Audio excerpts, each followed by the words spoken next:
Здравствуйте, на телеканале БСТ. Время подвести итоги недели. В студии Элина Насырова. И вначале коротко о главном.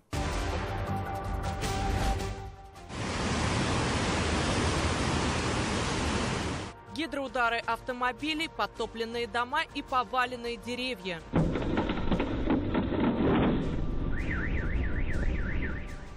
Как уберечь себя и свое имущество от возможных последствий буйства стихии? А как избежать его? Вот ты видишь лужу, да, вот едет водитель, да? Когда на скорости не надо заезжать в лужу. То есть поднимается волна, вся эта вода идет в фильтр, засасывается. Смертельные гостиницы с юга. Солнышко не знала, что так будет. Что чаще будет такое травма. Никто не знал. От паленого алкоголя, купленного на рынке Адлера, пострадали и жители Башкортостана. Есть смертельные случаи. Можно ли самому распознать яд в бутылке? Ждать ли новых побед? Я бы хотел, чтобы он был той командой, против которой никто не хочет играть. Потому что трудно будет против нас играть. Что будет с Салаватом Юлаевым после обновления команды? Главный тренер хоккейного клуба в интервью итогом недели поделился, кто из молодых игроков впечатлил штаб. Будет обновленная команда, будет много новых игроков, будет интересно.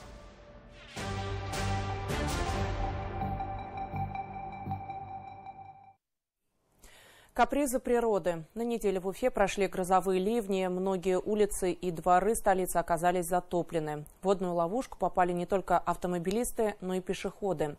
Ливневки с таким количеством осадков просто не справлялись. Но беда не приходит одна. Непогода сопровождалась сильным ветром, который ломал деревья. В результате они падали на припаркованные машины и даже на проезжую часть. Повреждения получили несколько транспортных средств. К счастью, обошлось без жертв и пострадавших. О последствиях дождливой недели в репортаже нашего корреспондента Азат Садриева.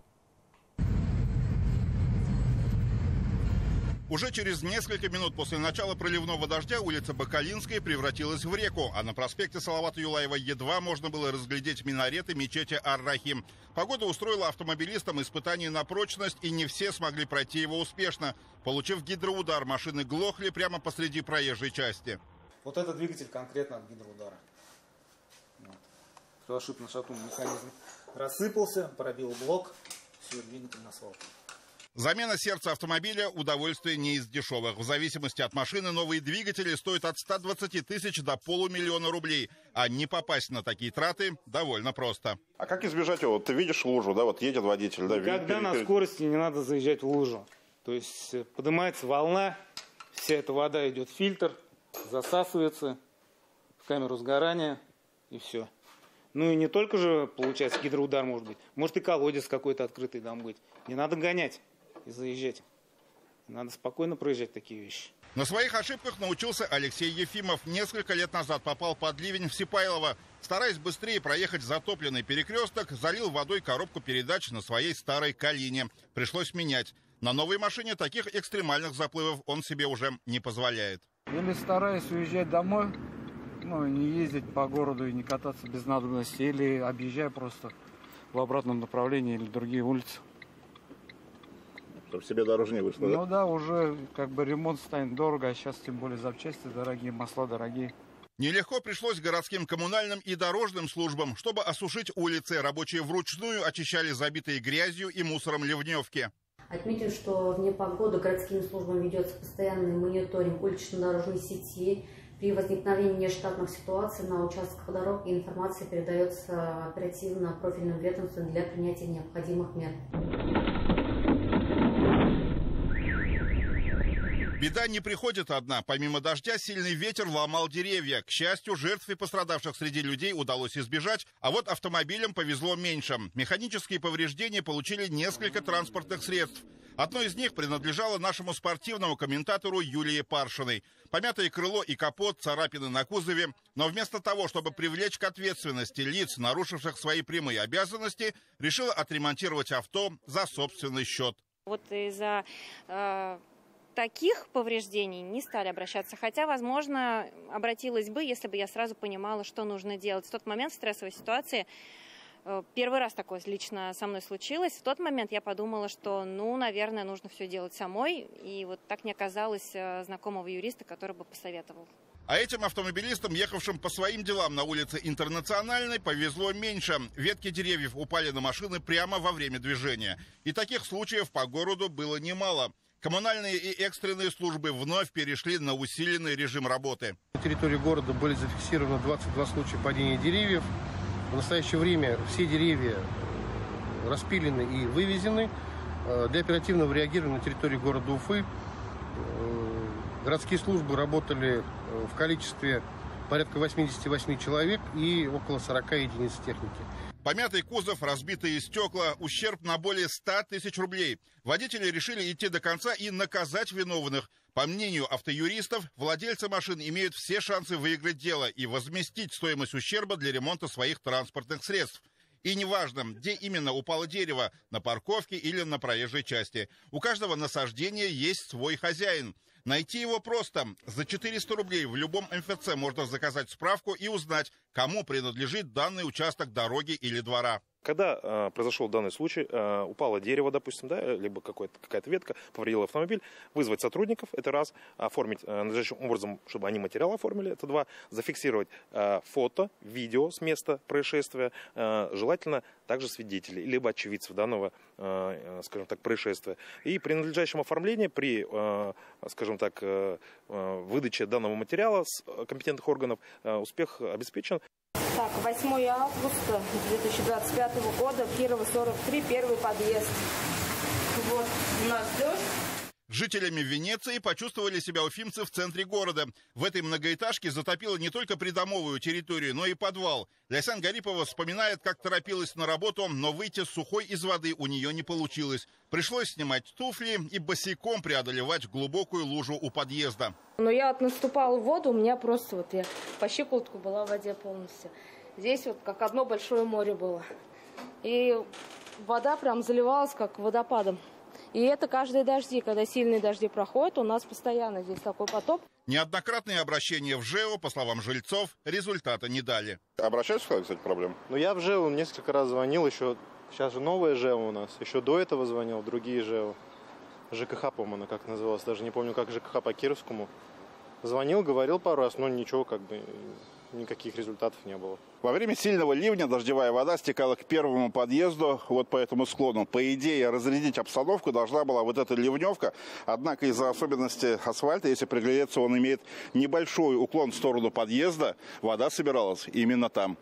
Из-за обильных осадков в Уфе затопило музей солдатской славы и материнской памяти. Под полом образовалось болото, от стендов отклеились газетные вырезки, появились пятна на стенах и потолке. А ведь здесь собраны уникальные экспонаты, в том числе письма и личные вещи солдат, участвовавших в вооруженных конфликтах в Афганистане и на Северном Кавказе. Экспозиция создавалась силами родителей, потерявших сыновей, начиная с середины 90-х. Память вот эта будет после нас. Но нас остается слишком мало.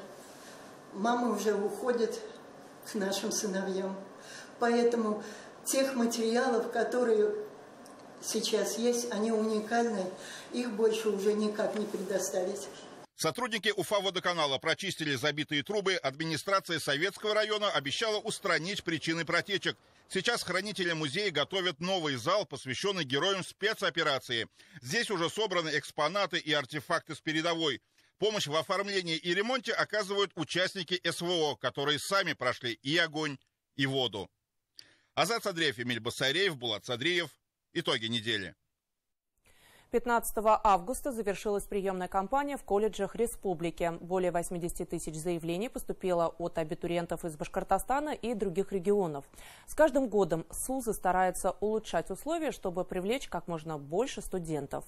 При зачислении в учебное заведение особое внимание среднему баллу в аттестате. Преимущественное право у детей участников спецоперации. Экзамены они не сдавали. Сюжет Динары Масхановой. Накануне дня завершения приемной кампании студенты в основном уже доносят оригиналы или недостающие документы. Большинство юношей и девушек с будущей профессией определились еще в школе. Я приехал сюда из Краснодарского края, города Новороссийск. Я окончил 9 классов, мне 15 лет, скоро будет 16. Я приехал сюда, потому что в Краснодарском крае абсолютно не развито машиностроение, а мне нравится эта область, я хочу в ней развиваться. Уфимский машиностроительный колледж готовит сотрудников для завода УМПО. Со студенческой скамьи они надевают спецодежду, получают наставника и даже первые деньги. Стипендию до 10 тысяч рублей. 70% учебного времени занимает работа на производстве, остальное – теория в колледже. Я пришла с дочкой, чтобы поступить для дальнейшего обучения. Я сама работаю на УМПО, и хотелось бы, чтобы мои дети тоже работали на УМПО, продолжали мою деятельность. В 2022 году учебное заведение первым вошло в федеральный проект «Профессионалитет».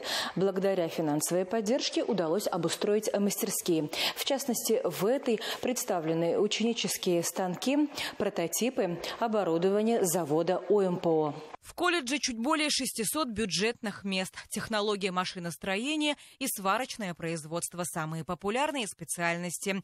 В любом случае, все профессии, которые получат студенты, будут востребованы на Уфимском моторостроительном объединении. Как говорят в колледже, в отдел кадров завода выпускники идут уже в день получения диплома. Мы же даем возможность получить дополнительные профессии, не уходя куда-то далеко, здесь же, в колледже, либо на предприятии. Поэтому сегодня, когда мы говорим, что мы готовим специалистов нескольких профессий, это будет правдой.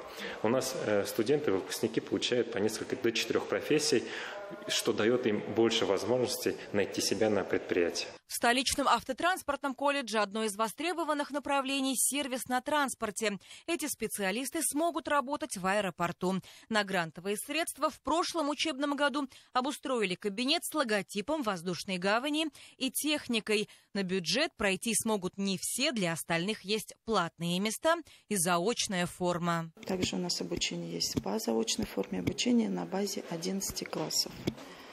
В этом году у нас есть желающие даже специальной военной операции, поступают, хотят получить образование. Мы принимаем документы, и они будут учиться по заочной форме на базе 11 классов. Заявлений в автотранспортный колледж было подано больше 2000. Абитуриенты идут охотно учиться. На территории учебного заведения есть общежитие. Для иногородних это большой плюс. Сам я окончил это учебное заведение. Сейчас я уже пришел за племянника, подавали заявление на обучение. В принципе, очень сильно понравилось. Руслан Рамилович самый лучший. К сожалению, он здесь больше не работает. Ему большой привет. Но племяннику посоветовал здесь учиться, потому что я сам здесь окончил. В принципе, считаю, это очень хорошее учебное заведение. Более 80 тысяч заявлений поступило от абитуриентов в СУЗы. Главой государства поставлена задача к 2028 году подготовить 1 миллион квалифицированных рабочих. В Башкортостане на этот учебный год для СПО стало на 2000 больше бюджетных мест. Стоит отметить, что в этом году у нас особым приоритетом пользовались дети участников специальной военной операции в соответствии с федеральным порядком. Данная категория детей поступает без участия в рейтинге и без сдачи определенных экзаменов на те или иные специальности. В июле глава Башкортостана провел заседание Совета по среднему профобразованию. Ради Хабиров обозначил ряд приоритетных направлений работы с молодежью. В их числе вовлечение их в общественную волонтерскую деятельность, работа строительных отрядов, организация общения студентов с участниками СВО. Несмотря на сложности, развитию инфраструктуры СПО также уделяется большое внимание. Несмотря ни на какие там сложности, мы с вами ясно понимаем необходимость конечно, укрепление материальной базы. Я там цифры не буду говорить, но вы знаете, что каждый год из бюджета мы предоставляем по 500 миллионов рублей именно на ремонт общежитий, ремонт наших учебных помещений. И, в принципе, здесь вот уже многие директора сидят, где мы, как говорится, пришли с ремонтом, с порядком и так далее. До 25 августа будут готовы приказы о зачислениях. Впереди будни, отличающиеся от школьных, и бессонные ночи перед экзаменами. В стране курс на технологическое лидерство. И именно эти ребята войдут в десант, который будет его обеспечивать. Динара Таймасханова, Виктор Миренков, Артур Хуснудинов. Итоги недели. Как минимум 15 человек пострадали от домашней чачи, которая продавалась на рынке Адлера. Предварительной причиной массового отравления был назван метиловый спирт. Его следы нашли в пробах изъятого алкоголя. Среди пострадавших и жители нашей республики. Ранее от отравления чачи скончалась женщина. 2 мужчин сейчас проходят лечение в медицинском учреждении. Как себя чувствуют пациенты и почему находящийся в свободной продаже алкоголь повлек такие последствия? Тему продолжит наш корреспондент Руслан Батыргариев. 13 человек уже скончались, точное количество пострадавших пока неизвестно. Домашнюю чачу на Адлерском рынке в основном покупали туристы. Среди них были и жители Башкортостана. Суррогатный алкоголь унес жизнь уфимки. Также в реанимацию попал 30-летний мужчина, которому спиртное привезли в качестве гостинца. Его на этой неделе перевели в обычную палату. Состояние этого пациента стабильное, есть положительная динамика. Подруга съездила на море, оттуда уж гостиницы привезла. Никто что не знал, что так выйдет, что чача будет такой отравой. Никто не знал. После употребления той же самой домашней чачи, купленной на рынке Адлера, на больничной койке оказался еще один житель республики. 60-летнего мужчину госпитализировали в Уфимскую 21-ю больницу в тяжелом состоянии. Был, получается, угощен попутчицей и в связи тоже с высоким содержанием этанола сразу госпитализирован в реанимацию, но сеанс гемодиализа пока ему не показаны, проводится антидотная терапия и общая симптоматическая терапия, направленная на стабилизацию состояния и снижение, то есть уровня яда в крови. Предварительной причиной массового отравления стал метиловый спирт. Его следы нашли в пробах изъятой алкогольной продукции. Метанол является опаснейшим ядом. Даже малое количество вызывает серьезные симптомы отравления и угнетение центральной нервной системы. Если этанол пригоден для употребления, то даже 30 мл метанола могут оказаться смертельными. При проникновении в кровь он окисляется до формальдегида, поражает нервную систему и внутренние органы. Метанол и этанол практически ничем не отличаются по цвету, запаху, вкусу. Различить примесь метанола в растворе этанола в домашних условиях практически невозможно. В лабораторных условиях используется газовая хроматография. Не только адлерская чача может привести к печальным последствиям. Суррогат, который продается из-под полы, есть и в Башкортостане. Сотрудники Управления экономической безопасности и противодействия коррупции регионального МВД на постоянной основе ведут борьбу с контрафактной продукцией. В 2025 году сотрудниками полиции возбуждено 19 уголовных дел по незаконному обороту алкогольной и спиртосодержащей продукции. Изъято свыше 25 тысяч литров алкогольной и спиртосодержащей продукции. Ликвидировано 3 нелегальных цеха по производству и реализации фальсифицированной алкогольной и спиртосодержащей продукции. Управление Роспотребнадзора по республике Башкортостан, в свою очередь, ведет токсикологический мониторинг бытовых отравлений, в том числе алкогольной продукции. По предварительным данным, в первом полугодии зарегистрировано 506 случаев отравлений. Основная доля отравившихся приходится на город Уфу – 45%. Также случаи отравления регистрируются и в 46 муниципальных районах республики. Причинами острых отравлений выступают отравление этанолом и неуточненным спиртом. Так, за первые 6 месяцев 2025 года в Башкортостане от отравления алкоголем умерло 80 человек. Наибольшее количество летальных исходов зарегистрировано в Уфе. Что касается истории с домашней чачей из Адлера, на подозреваемых в продаже ядовитого алкоголя, а это 2 женщины, возбуждено уголовное дело. Они находятся под стражей. Руслан Батыргариев, Артур Шамсуддинов, Тимур Давлетов и Шамиль Каримов. Итоги недели. Неделя прошла под знаком авиации. В воскресенье отмечают День воздушного флота России. А незадолго до этого, 12 августа, чествовали всех причастных к военно-воздушным силам. Для Башкортостана ВВС имеет особое значение. В республике, например, производят двигатели для истребителей, которые защищают воздушные границы страны и сейчас активно выполняют задачи в зоне спецоперации. Если углубиться в историю, то один из самых именитых летчиков Великой Отечественной, дважды Герой Советского Союза Муса Гариев. Он совершил около 250 боевых вылетов. Войну закончил майором, штурманом полка. Традиции предков продолжают и нынешние офицеры. 2 года назад звание Героя России получил уроженец республики, командир 319-го отдельного вертолетного полка Денис Чернавин.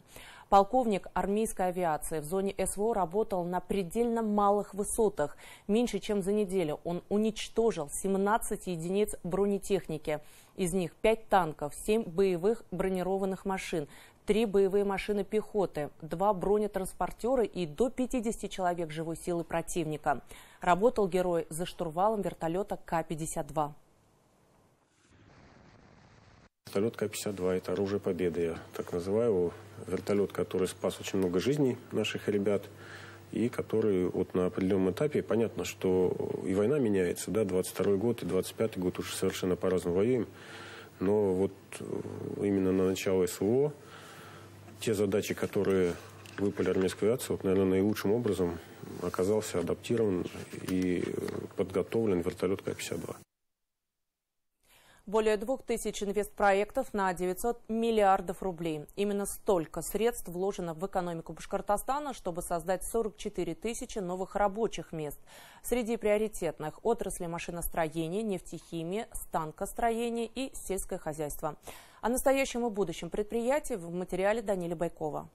Ашкадарский – одно из крупнейших агропредприятий Юга Республики. В нем трудится более 100 человек. Специализируется на растениеводстве. На площади в 20 тысяч гектаров сотрудники хозяйства выращивают пшеницу, ячмень, подсолнечник и кукурузу. На финишной прямой строительство нового зерносушильного комплекса. Другое направление – животноводство. В наличии 6,5 тысяч голов крупного рогатого скота. Предприятие в лидерах по количеству произведенного молока, при этом суточный надой составляет 80 тонн.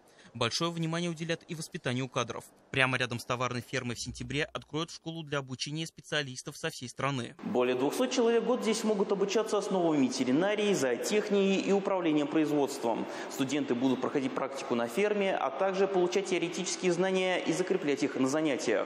Преподавателями станут действующие сотрудники предприятия. В агрохолдинг вложили 700 миллионов рублей. Фермеры намерены выпускать стейки и фарш. Говядину планируют производить по стандарту халяль и поставлять в арабские страны. За 2-3 года у нас штат увеличится примерно в 1,5-2 раза, так как мы планируем запускать новое производство, тот же там убойный цех. Возможно, в следующем году будем строить новый молочный комплекс. В Мелиузского района мы являемся одним из системообразующих предприятий. Реализуем около 80% всего молока района, по подсолнечнику около 20% и по зерну, наверное, около 20-30%. Реализация сельхозпродукции – один из наболевших вопросов для любого фермера. Отчасти решить эту проблему поможет крупнейший оптово-распределительный центр, который недавно построили под Уфой. Его площадь более 5000 квадратных метров. Проект вошел в перечень приоритетных в республике. В него вложили свыше 300 миллионов рублей. На базу привозят овощи на хранение и отсюда отправляют в разные торговые точки. Чтобы продукция, опять же таки, была не с низкой стоимостью, конкурентоспособна и до крайнего потребителя доходила уже по хорошей стоимости и качественно. Естественно, обратились в правительство. И на одном инвестчасов было принято решение предоставить нам такую господдержку в виде предоставления льготы по налогу на прибыль. Впрочем, не только сельскому хозяйству принадлежит значительная доля в экономике. Если брать в целом, в республике воплощают в жизнь более 2000 проектов на 900 миллиардов рублей с перспективой создать 44 тысячи новых рабочих мест. Многие в сфере производства. Помогают компаниям в регионе и сотрудники Фонда развития промышленности республики с выдачей льготных займов предприятиям. У нас преимущественно ориентирована наша работа на поддержку при приобретении станков, оборудования, инжиниринговые процессы. некоторые, которые связаны с испытаниями, с доставкой, может быть, логистика даже в этом плане. Мы при проверке, при экспертизах, они, кстати, бесплатные, консультации бесплатные. За последние 8 лет поддержано было около 210, даже 11 уже проектов. Созданы рабочие места. Это прежде всего тоже высокотехнологические места, которые связаны где-то с использованием робототехники, где-то с определенными знаниями технологических новых направлений. А это более 4000 новых рабочих мест. При этом задача на текущий год стоит куда более амбициозная. Глава Башкортостана поручил управленческой команде привлечь в экономику региона в 2025-м 1 триллион рублей. Возможности для этого есть, ведь в республике действуют 25 промышленных кластеров, ТАССеры и особая экономическая зона. Даниил Байков, Булат Садриев. Итоги недели. В Уфе с 1 сентября в период учебного года будут введены дополнительные ограничения скорости средств индивидуальной мобильности не более 15 км в час. На 149 перекрестках и 19 общественных пространствах уже установлен скоростной режим, а в ряде парков продолжает действовать запрет на передвижение на самокатах. Подробности у Анастасии Чебаевой. Не смогли устоять ни на самом транспорте, ни перед желанием втроем прокатиться на самокате. Очевидцы засняли уже последствия выходки. Девушка идти самостоятельно не может. С оживленной проезжей части ее эвакуируют. Сезон еще не закончился, а количество аварий с участием СИМов в республике уже больше, чем за весь прошлый год. Из 54 ДТП 20 произошли с участием несовершеннолетних. Основные нарушения со стороны водителей СИМ – это переезд проезжей части, не спешившись, переход дороги в неустановленном месте, а также движение на самокате вдвоем или втроем. За подобные выходки в Уфе заблокировали почти 17,5 тысяч аккаунтов пользователей сервисов по аренде электросамокатов. Но особых препятствий для того, чтобы создать новый, нет. Также на арендных самокатах установлено ограничение скорости до 20 км в час. А вот на тех, что можно купить в магазинах, таких помех для гонщиков нет. Вот такие модели крупные на большом протекторе в основном берут в деревне, в районах, где пересеченка, то есть что-то мощное.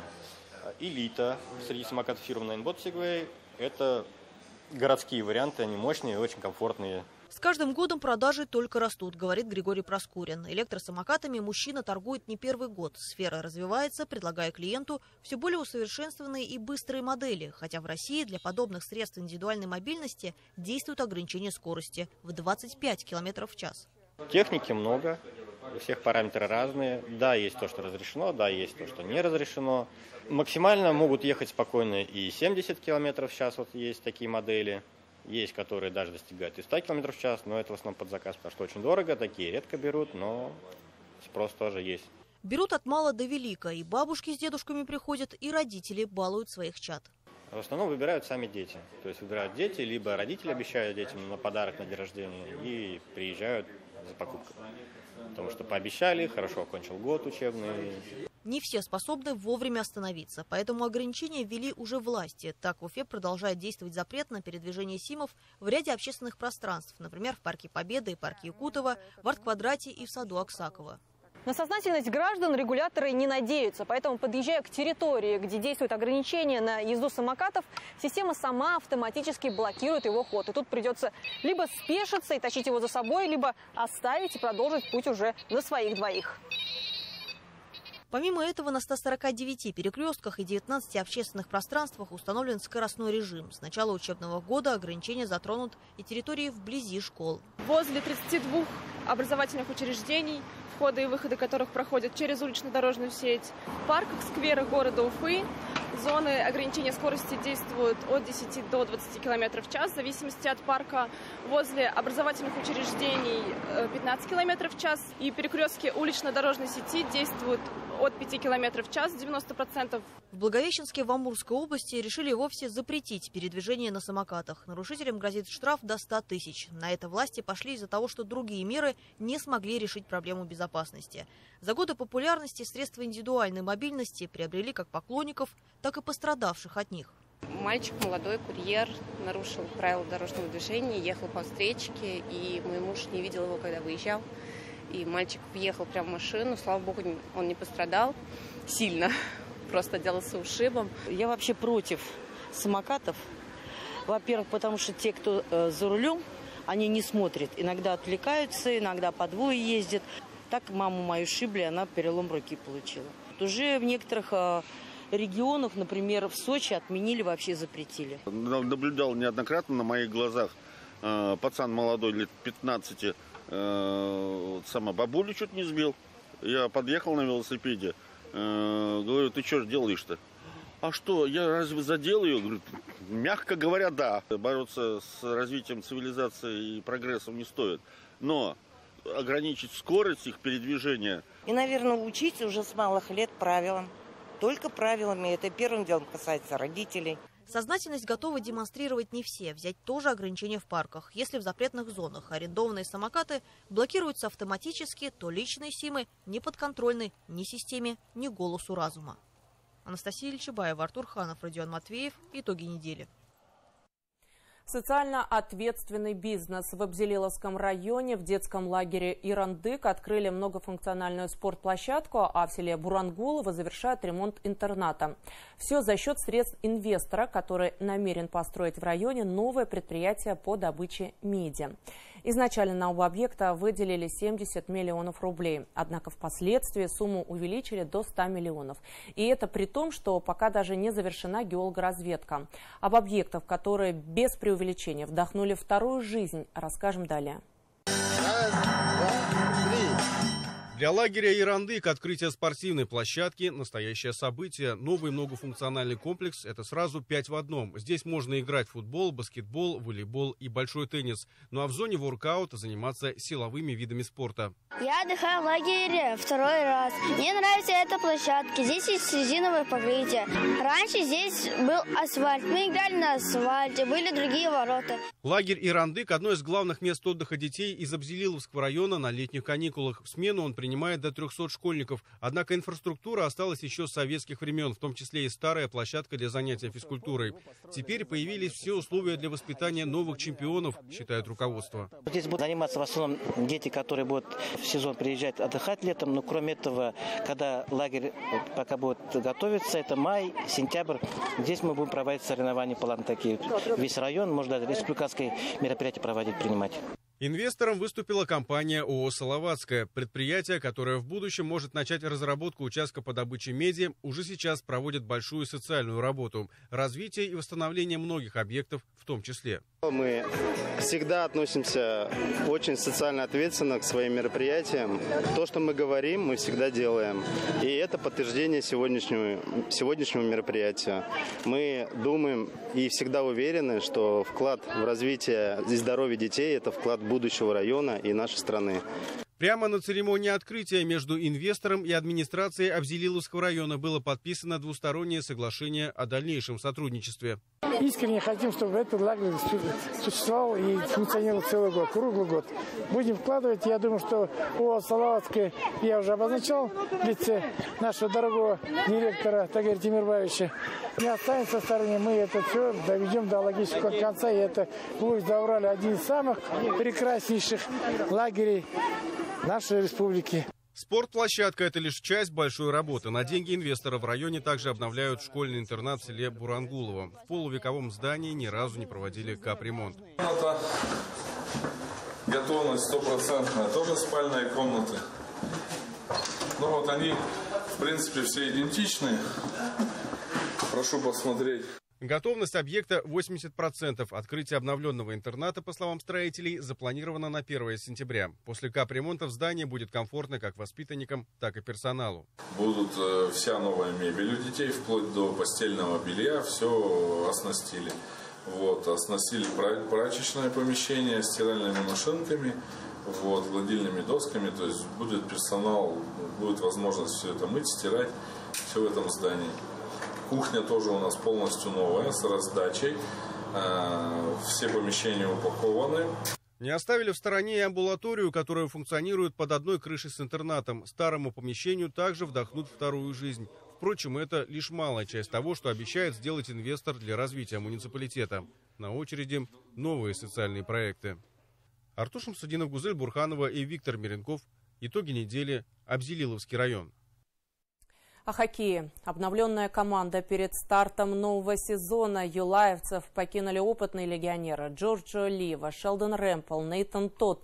Но стал ли Салават слабее и кто из молодых игроков уже готов заменить ушедших лидеров, а также в какой форме находятся хоккеисты и кто впечатлил тренерский штаб на предсезонных тестах? Об этом и не только. С главным тренером Виктором Козловым поговорила моя коллега Юлия Паршина. И сразу хочется задать вопрос с того момента, помните ли вы момент, когда в раздевалке в Ярославле Ради Фаритович спросил, готовы ли вы дальше работать в команде. Вот в тот момент вы уже понимали, что да, вы останетесь, или были какие-то другие варианты? Да, добрый вечер.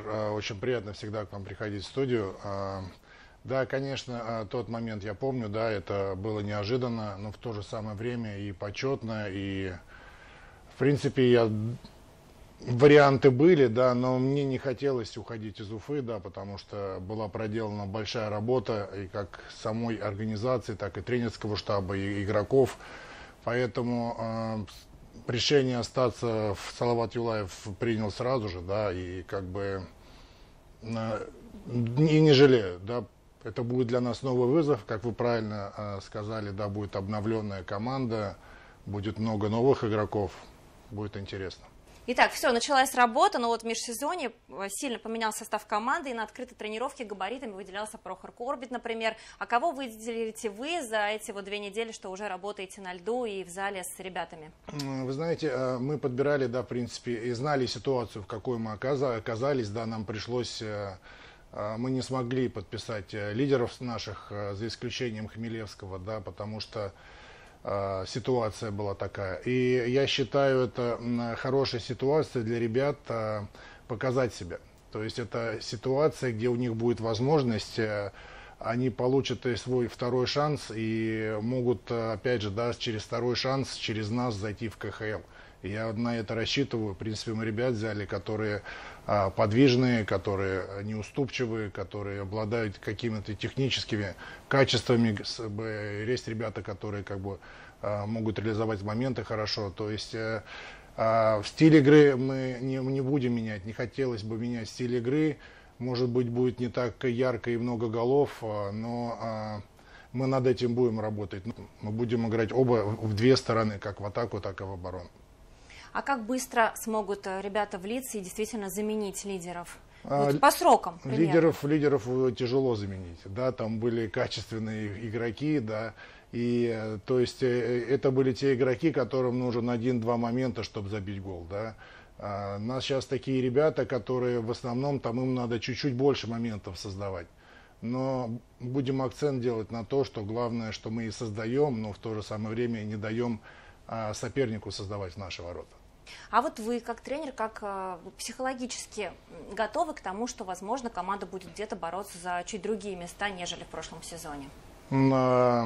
Ну, это время покажет. Вот. А для меня, как тренера, это и для моего тренерского штаба, это вызов. Это хороший вызов, да, где у нас будет материал, и мы из этого материала попытаемся слепить боеспособный коллектив. Кстати, по составу тренерского штаба, я помню, были разговоры, возможно, после сезона, что, может быть, немного что-то изменится, кого-то добавить, ведут каких-то специалистов. Но вот, насколько я понимаю, этого не было сделано, чтобы усилиться. А вам бы этого хотелось?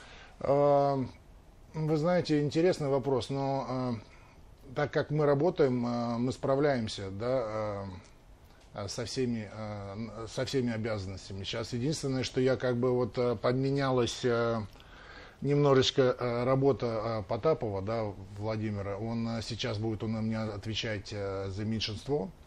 Николай Цулыгин, он больше будет работать с защитниками, так как у нас ситуация, сейчас у нас очень много молодых.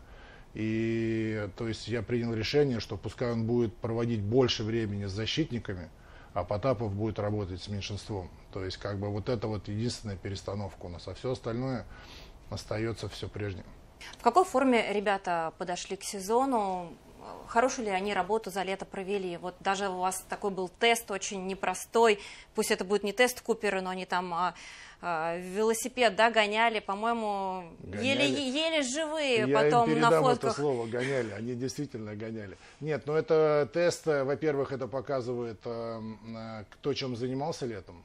Во-вторых, зная по себе, когда был игроком, когда ты знаешь, какие тесты тебя ждут, ты хочешь, не хочешь, все равно делаешь что-то наподобие, чтобы выдержать эту нагрузку. Вот. Ребята пришли в хорошей форме, да, в основном ребята, которые уже с нами давно, И как бы я уже на протяжении стольких лет отслеживаешь, видно то, что ребята прогрессируют. Да, они лучше выкручивают этот тест, и они спокойнее выкручивают этот тест. Вот, это вот радует. А новые ребята, да, для меня и молодые ребята, которые пришли сейчас к нам в команду, для меня было интересно посмотреть, насколько они будут биться и не сдаваться.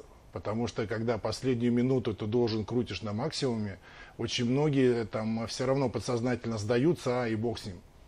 А вот у нас было пару ребят, которые как бы вот последние 2 минуты было видно, там выжимали из себя все. И потом падали, и как бы для меня это показатель характера. Так что этот тест говорить не буду, чтобы другие не взяли на вооружение, но интересно. Как идет восстановление Набиева и особенно Кузьмина? Увидим ли мы на льду Глеба? Вы знаете, да, и Набиев, Артем и Кузя, да, они будут играть уже 18-го.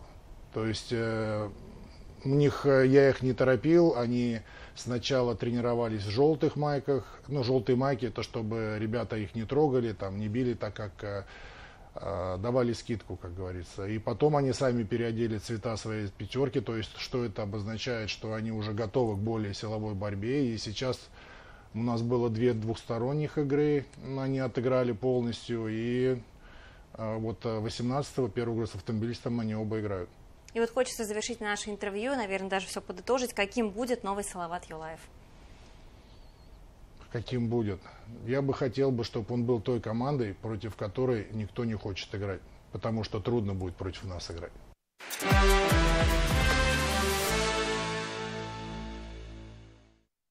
Доплаты врачам, реестр воинского учета и арест подозреваемых в аварии на БСК. О тех событиях, без которых информационная картина уходящей недели была бы неполной, расскажет мой коллега Эмиль Басариев. В этом году в порядок приведут 24 дороги, ведущие к садам. Об этом рассказал Радий Хабиров. На данный момент готовы уже 8 в Белебеевском, Иглинском, Кармаскалинском, Кушнаренковском районах, Сибае и Уфе. Подъездные пути охватят более 5000 участков. Около 400 человек живут в этих СНТ постоянно, а значит ездят по дорогам круглый год, отметил глава Башкортостана. Медики будут получать надбавку за наставничество. Размер доплаты составит не менее 15% от размера оклада. Кроме того, врачи и медсестры, которые занимаются научной работой, руководят практикой студентов или несут другую педагогическую нагрузку, также получат право на отпуск до 56 дней. Возможность дополнительного отдыха будет предоставлена и главврачам за ненормированный рабочий день. В последние недели пользователи портала госуслуги получают уведомления о внесении сведений в единый реестр воинского учета. Это связано с переводом данных в электронный формат. Сервис запущен с мая 2025 года. Уведомления стали приходить с июля. Уведомления имеют исключительно информационный характер, сообщают эксперты. Они не содержат призыва явиться в военкомат и ничего не меняют в статусе гражданина, поскольку военнообязанные уже находятся в реестре. В Башкортостане задержали обвиняемых по факту происшествия на заводе БСК. Напомним, в результате крупного производственного ЧП погиб человек, 41 получил травмы. Директора по охране труда обвиняют в нарушении требований промышленной безопасности опасных производственных объектов, повлекшим по неосторожности смерть человека. А начальника отдела местного Ростехнадзора в халатности. Обвиняемым избрана мера пресечения в виде домашнего ареста. В Уфе прошла благотворительная акция «Ищу человека». Ее приурочили к Международному дню защиты бездомных животных. Впервые мероприятие прошло в Ленинском районе в парке «Волна». Жители могли познакомиться с собаками из уфимских приютов, получить консультацию специалистов городской ветеринарной станции, провакцинировать и чипировать питомцев. А некоторым четвероногим повезло обрести хозяев. Акция прошла уже в 8-й раз.